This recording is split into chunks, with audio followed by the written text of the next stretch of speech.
Hey everyone, welcome to the C&J Art Adventure and Family channel. So it's been a while since I've done a general life update, and so I thought I'd do one here. Let me just say first of all that life here is, for me and my family, is pretty good. Working together, we are getting through this very difficult economic times. It's very, very stressful, I have to say. I think that stress, that constant stress, was partly why I got really sick back in May. I got sick with bronchitis, but it was like the worst case of bronchitis I have ever had in my life. I regularly get bronchitis, like every few years I'll get bronchitis, but just for like a few weeks. This time I was sick for over a month, and all I could do was just lie in bed and recuperate, try to rest, and if I could, I cooked for my family and I got some work done. In any case, starting back in April was my sister-in-law's birthday, and we rented a car to travel to where she lives in La Plata, and the place we rented the car from is in Retiro. And so when we returned it the next day, my husband and I, we went there early, and so it was like, normally we stay home on weekends. Like if I want to do something, I will have to go out by myself because my husband likes to relax. He likes to watch TV and play games and all that and work on his side projects. But here was a rare day where we were both out on a sunny day in Retiro, and so we took advantage and we decided to walk around a bit and get some lunch. It's not even a light, it's just a decoration. Wow. Hand-blown glass. And up there. And then you see the very fancy rug, fresh flowers, very nice comfy furniture. Whoa, big huge vase. Who is staying here? And the first place we went to was the Museo Fernandez Blanco, which we both thought was much older than it looks. But actually it was built in the 1920s, and it was built as a private residence, believe it or not. Like my husband thought like maybe it was used as a military barracks, but actually it was just a private residence. And now it's a museum, and inside, if you go to the museum, you'll see a lot of religious relics and things from the colonial period. But we didn't go inside, we just looked around the grounds. And my husband is really into symbology, especially Masonic symbology. So we were looking all over at all the Masonic symbolism, which honestly on my own I would not notice, but he was pointing out all these different things, you know, especially in the private chapel to the side there's this tile work on the little alcove outside, and he was showing me like what all the symbols on the tiles meant. But you know, as an artist, I'm more interested in the architecture and the art, and that place is just beautiful, you know, just really, really beautiful. And I would love to go back there, maybe to go to that cafe outside. It looks really, really shishi. Like, I imagine it would be up there with like Havana and so forth in terms of price, but perhaps worth it, because it would be like a one and done thing if I went. But yeah, it looks super popular with the ladies who lunch, as they're called, the Recoleta ladies who lunch. And afterwards we walked further along into Retiro looking for a place to eat. Like I really wanted to get some Thai food or some Asian food, but my husband, his favorite thing is burgers, and so we were kind of debating all along the way. And as we were debating, looking at the architecture, and there was this little cafe there that I had seen on Instagram, Cafecito Rosa, and everything in there, of course, is themed pink. Even their pastries, their cakes, and all that, and very, very feminine. My husband wouldn't even set foot in there. So, but I just wanted to see it, and I did decide to get a piece of cake. I got a chocolate cake for us to share later. And then afterwards we walked further along. And really, this is the most beautiful area, one of the oldest areas in the city. A lot of very grand buildings, very grand, imposing buildings, a lot of embassies, like the French embassy is there, and more museums that I have to visit one day. And we ended up, of course, in a burger place at our formerly favorite place, Perez H. The quality there is not quite as good as it used to be. They used to have really big burgers and the best fries, homemade looking fries, but now it looks like, you know, they just get a bunch of frozen fries and use that. So that's a bit disappointing, but their burgers are still really, really good, you know. And next is this musical that my sister-in-law Lucy and I went to. She got free tickets to go to Palacio Libertad to see Moria el Misterio, which is a musical based on the life of Moria Casan. And, you know, as someone from the States, I had no idea who this woman was. Like, I've seen her face, but I didn't know her name, and I didn't know what she was famous for. And so they told me she was famous for being really witty and for being a vedette. And I'm like, what's a vedette? And it's something more Argentinian, like there's no real equivalent in the US.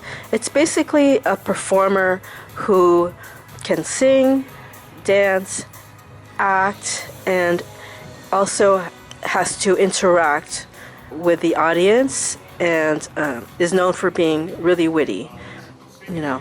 And so there's only been a few really famous vedettes here, and Moria Casan is one of them. And so the premise of this musical was a little strange. I had no idea what to expect when we went in there. I think neither of us knew what to expect. But basically the premise is it's set in the year 2655. And this team of archaeologists find Moria Casan's sarcophagus. And so this team of archaeologists tried to piece together who was Moria Casan. For me, it was a little strange, I have to say, just not anything I would expect. Like, when I think of musicals, I think of you know, different backgrounds and a lot more dancing and so forth. But here they just had this table on the stage, and they basically sat or danced on or around the table while they tried to piece together her life. And so they find that she was not only a vedette, but she was also a composer, a politician, and that she was also a political prisoner, or she was imprisoned for a short while. So, and she's also been married a few times, of course, and she had one daughter. And in the end, Moria Casan went up on stage and talked for a bit. And yeah, I can see why she's a star. She has a lot of charisma, but I've never seen anything she's done except for this stage show, like her going up on stage. But I've never seen any of her movies or TV performances and all that. So, I would say like the closest equivalent that I can think of to the kind of star she is maybe like someone like Cher, you know, like those old TV variety shows, and then later on she went on to do movies and all that. Yeah, so that was really interesting in terms of learning more about Argentinian pop culture. You know, I learned who Moria Casan is and what a vedette is. I don't know if there's any one like that right now, though. Like, I'll have to look into that. Like, if there's any contemporary vedettes who are doing some stage shows on Avenida Corrientes.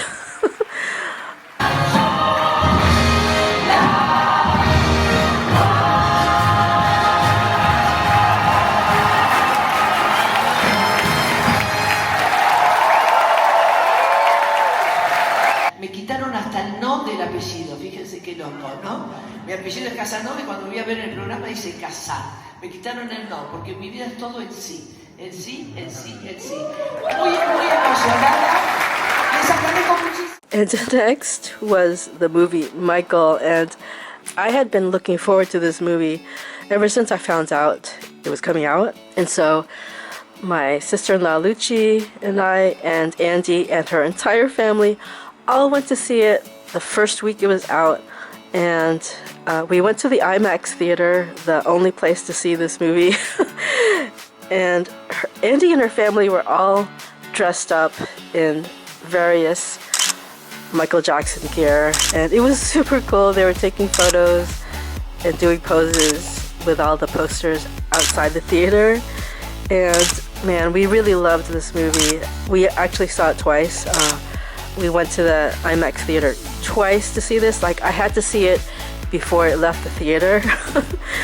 But yeah, I love Michael Jackson, and I have to say I never believed any of the allegations. It never felt true to me at all. Like, it just felt wrong, and now all of this stuff is coming out about why they tried to do that. I won't get too into it, you know, but it's like, no wonder they tried to do that, and I'm really glad, and neither Andy and I ever believed it. I'm really glad I could say we never believed it. El amigo allá tiene tanto porte que las gafas le quedaron más lindas que a Harry Potter. Y amigo, disculpa si dudo, ¿cuál es tu laburo? Arregla celulares, digo, por eso tuvo. Ser Harry Potter es todo un mago, pero no le buitres la hermana a ningún amigo colorado. Espero que ande reempoderado, rimando en todos lados, otro rápido improvisado. La amiga que me firma con el celu color rojo. Qué elegancia que tenés, corazón, con esos anteojos. Te veo y te digo, qué elegancia la de Francia, aunque en tu caso, qué elegancia la de Asia. Vamos a pausarlo en el vagón, porque justo estamos llegando hasta Pueyrredón. Como el show se hace extenso, ahora yo se los pauso. Gracias por escuchar. Next is the Feria del Libro, which runs from late April to mid-May. And as a professional illustrator, I'm able to get in there for free. And so I took full advantage. I went around 4 or 5 times. And I went during the first few days when it's just for professionals and there's hardly anyone there. And that is the best time to go, by the way. But, you know, they have a lot of events throughout the feria. And so I went, of course, throughout the feria. See, this is what I so love about going the very first day. Look, people are still setting up. There's hardly anyone here. When you go the last week of this book fair, even out here, you cannot walk anywhere without running into a humongous crowd, and it's very exhausting. And so I just wanted the chance to go here and film all the pavilions without the crowd being in front of me. And not only is there a lot of editorials that I could show my portfolio to or hand out my business cards to, like I went to Monoblock and I showed my portfolio to them on their portfolio day, but there's also just a lot of really neat exhibits and so forth. Like this year they had a Eternauta exhibit. So we all took our obligatory selfies there, and then they had selfie spots throughout the feria that we also took selfies at.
felt myself fighting off a cold earlier this week, and I'm worried that if I keep pushing myself like this, I will get a cold. I'm back at the feria.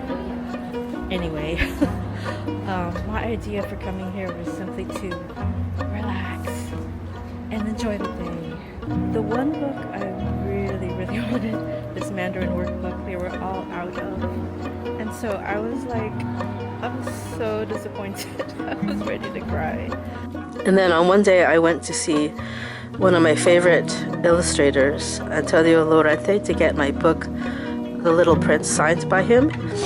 There's a version that he illustrated, and so I bought that at Edel Vives. And then I went there to have him sign my book.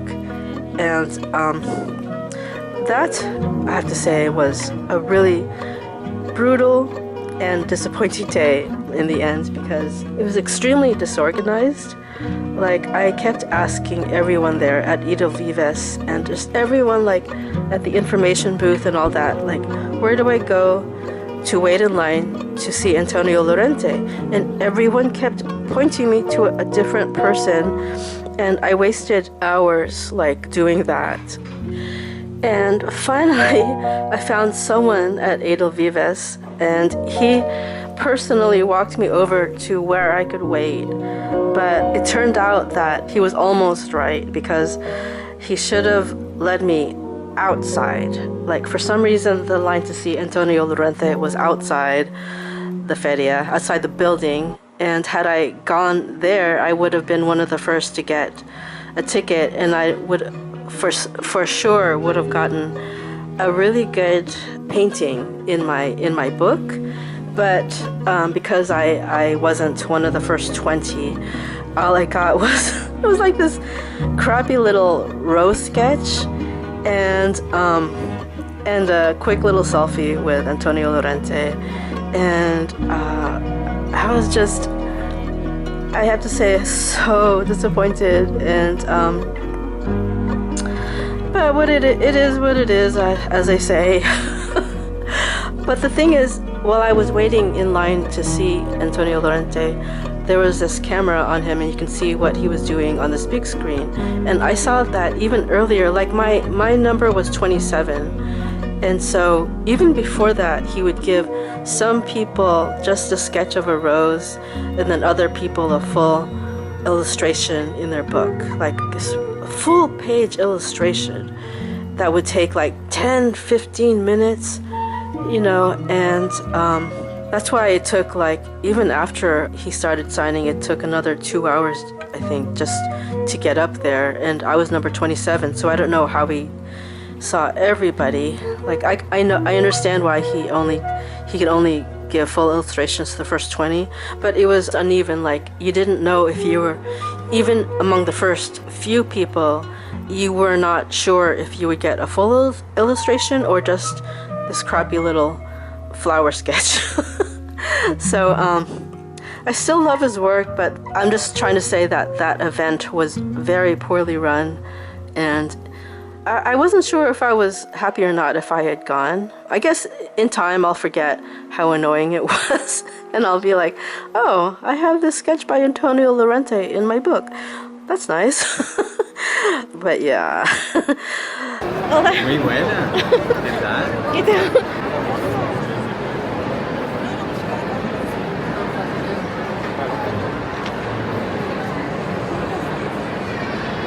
¿Quieres que te grabe un poquito? ¿Qué? ¿Para vos? ¿Ese? Oh, sí.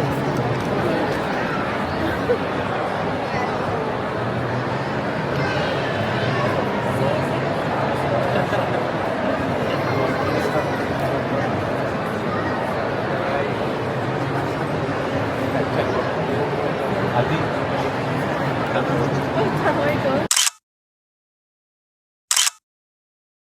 I am so worn out. So I am on my way out finally.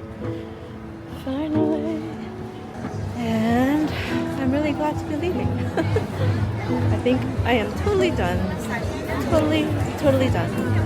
5 visits to the book feria is more than enough for sure. Mires donde mires sea está aquí. La vida siempre fue así. Te da y te quita por nada. Y aunque estés solo, sin corazón, tienes que seguir con la función. Y es una fiesta lo de hoy, donde se junta la hinchada. Arde la ciudad, llueven tu mirada gris, la gente festeja y vuelve a reír. Pero este carnaval hoy no te deja dormir. Mires donde mires, ella está aquí.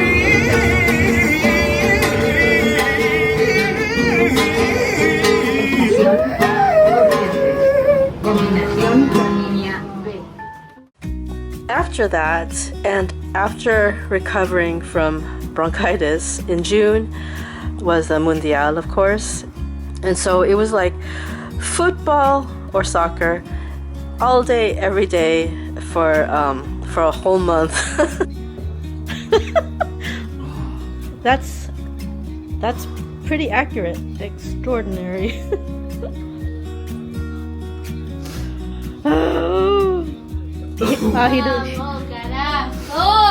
He just did a debut.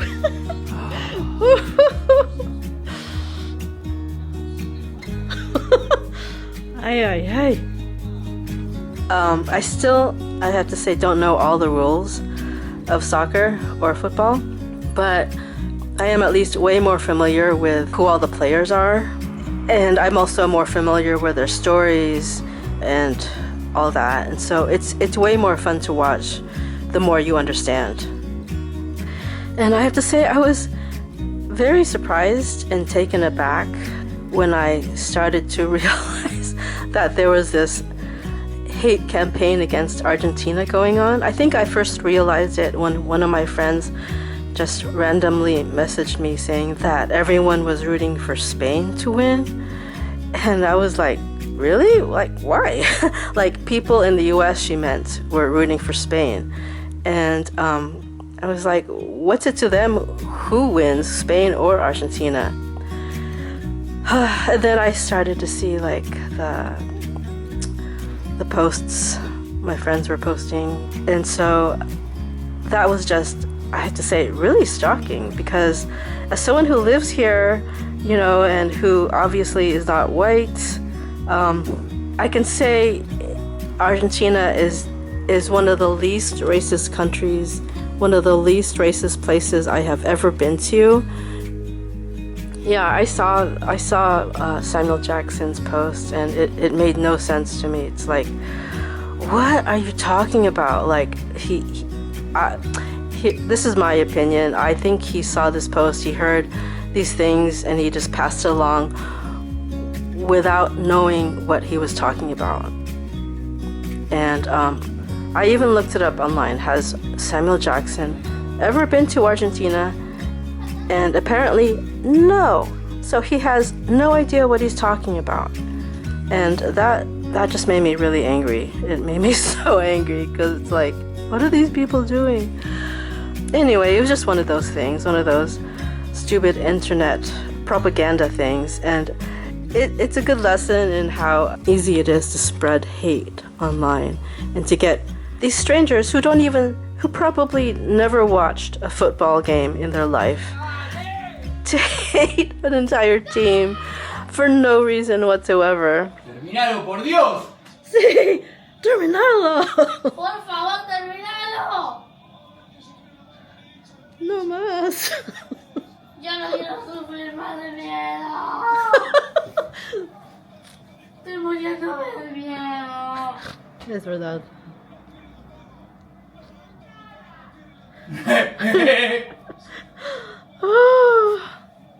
Ay, ay, ay.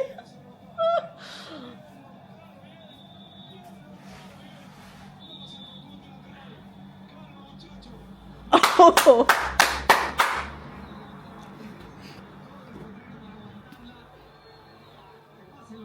Ay, ¿cuánto tiempo más? Y como unos 20 minutos. ¿20? No. Ah, mentira. Era broma.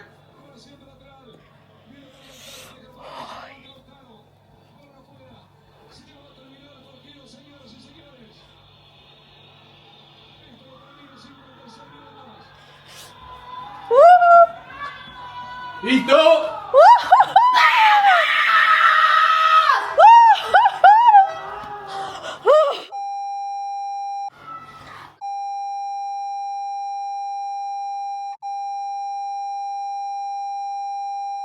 Mamadera.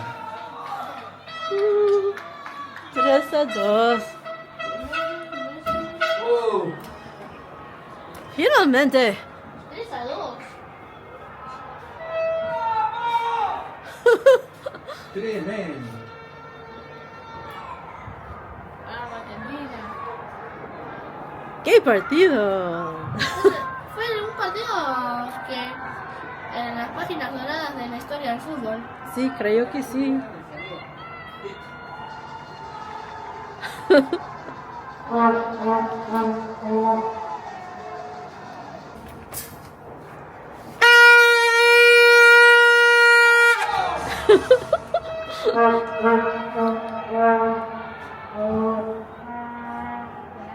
But during the Mundial, there was the 9 de Julio weekend. And so I talked Juan into going into some of the free activities, you know, just as an excuse to get out of the house, you know, because I had been cooped up there for months, especially since getting sick, since having bronchitis. And I just really wanted to go out and do something. And so there were some free activities by Plaza de Macho, and so we went to that. They were all, of course, really crowded, and so in the end, all we were able to do was go visit the cathedral and then Palacio Libertad, where they were having this free feria with a concert outside and dancing inside, and it was really nice. I really liked it.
And of course, the seasons here are in reverse. So July is my stepson's winter vacation, and he spends a week with his mother, and then he spends a week with us.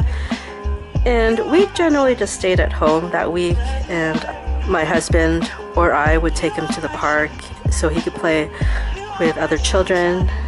And I also started to help Nico improve his writing because I happened to see one of his homeworks before he left school in July, and I was just shocked at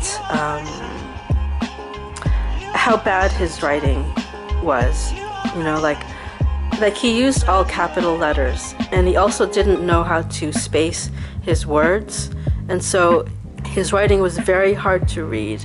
You know, all caps, no spaces in between each letter. And so I was like, why hasn't any of his teachers, not even one, in all the time he's been in school since first grade, not any of these teachers have sat down with him to help him improve his writing? Not even once?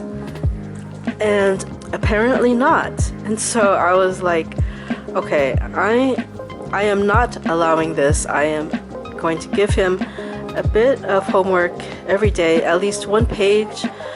I have him practice his alphabet, writing uppercase letters and lowercase, and also a bunch of words, some easy, some hard.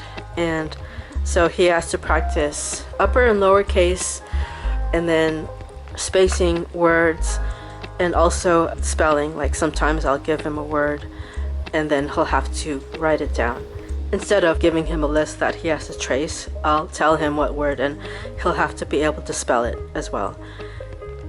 And so he complained a lot in the beginning, you know, but that complaining has lessened over time, as we knew it would, you know, his writing has improved significantly in just a few weeks, you know, and like even just a week, like doing this every day, like his writing has improved so much.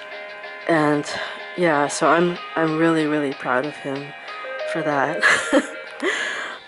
And July and August has been a lot of family time. I mean, it's cold out there. It's too cold really to go out. I mean, there was one day when I went out with Andy and we went to a cafe and then we saw a movie.